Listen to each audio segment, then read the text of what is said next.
Evaluate and analyze ways in which the company has responded to recent macro changes in terms of marketing strategies. So this would be like, how did the pandemic affect it, and all these things, you know? So let me get started. Okay, Burberry is a major big fashion mogul internationally. This fashion designing company was initially created by Thomas Burberry in 1856.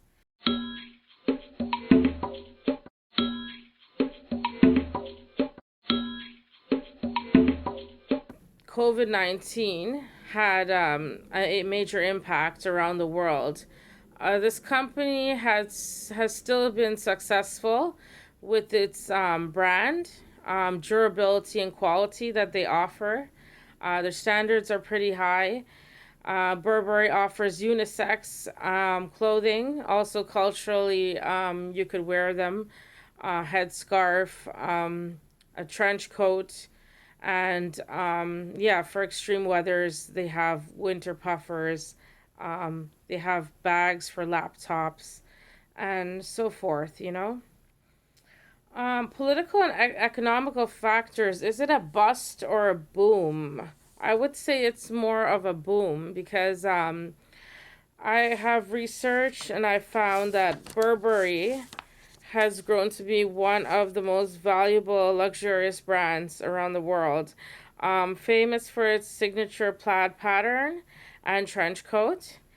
It has generated the company 2.8 billion GDP annually revenue for around the world for 2022 already. And most of its sales is from the Asian Pacific region. Okay, so yes, when it comes to demographics, political, economical factors, and technical, technologically speaking as well, it's something very much supported.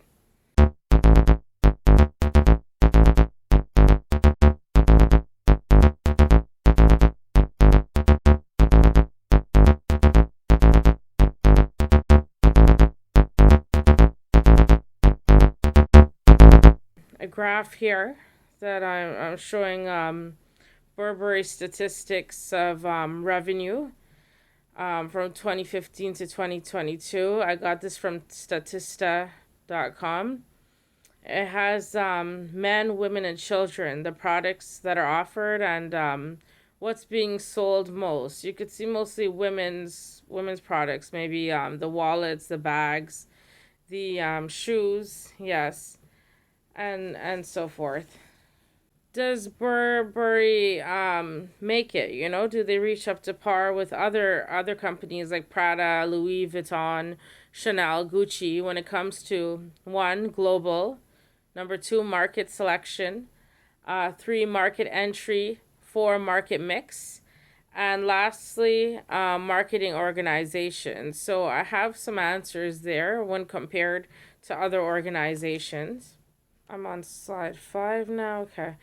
Um, yes, Burberry has has to meet their standards, right? And they have to cope with competitive advantage, you know? That is cost, speed, quality, efficiency, authenticity, availability, right?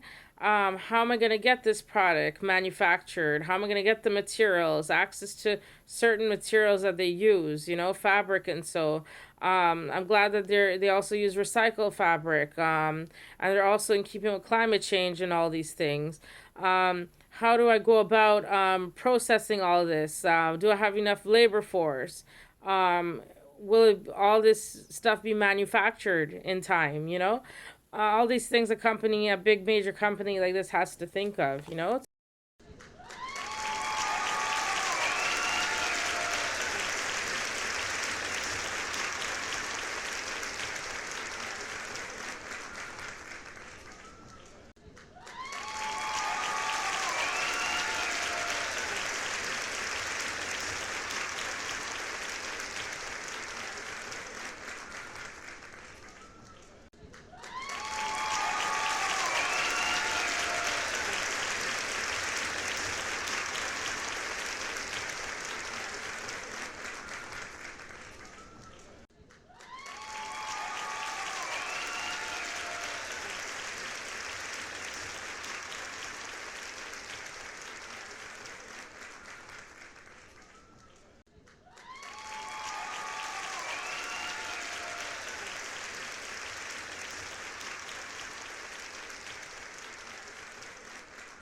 displayed in the pie chart. And we could see, yeah, Shakira modeling. If you go on the website, Burberry.com, she's doing a remarkable job. That probably also draws attention. You know, people want to be like celebrities. They want to engage in that kind of fashion and that kind of wear and look. Okay. I'm on slide 7 now. Burberry's executive and extensive functions on international brands. Okay, international branding. So that's chapter 8.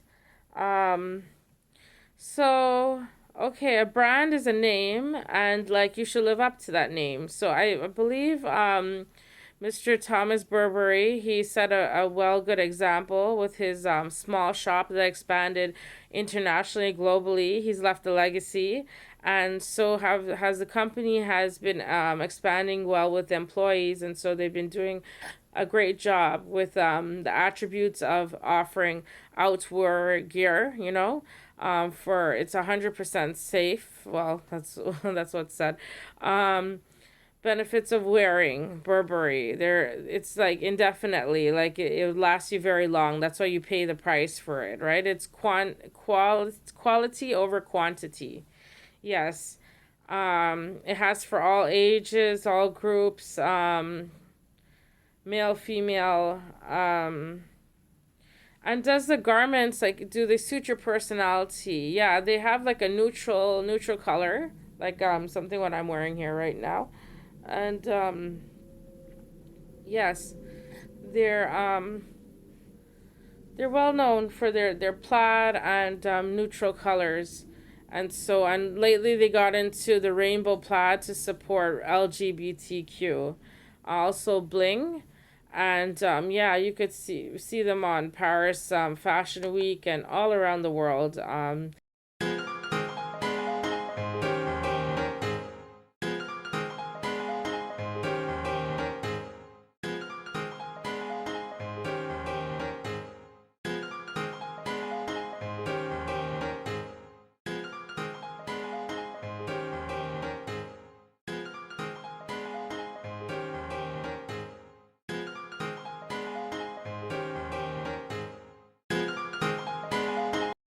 So chapter 9 now, I'm almost wrapping up here, segmenting international markets. So dividing a market into segments, right? You have to see that based on consumer knowledge, your attitudes towards a product, uses of the product, responses to a product, right? As Kotler and Armstrong would say here in 2018, their text page 16.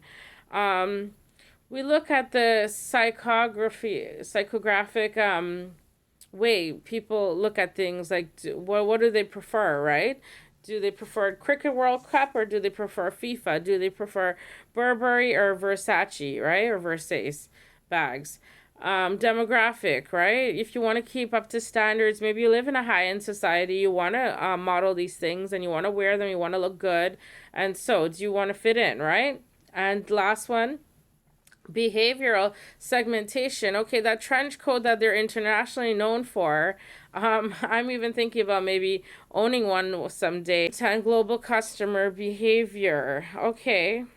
So psychologically, you would want to go shop there maybe when there's a Black Friday sale, like what we had in North America here, the last Friday in November.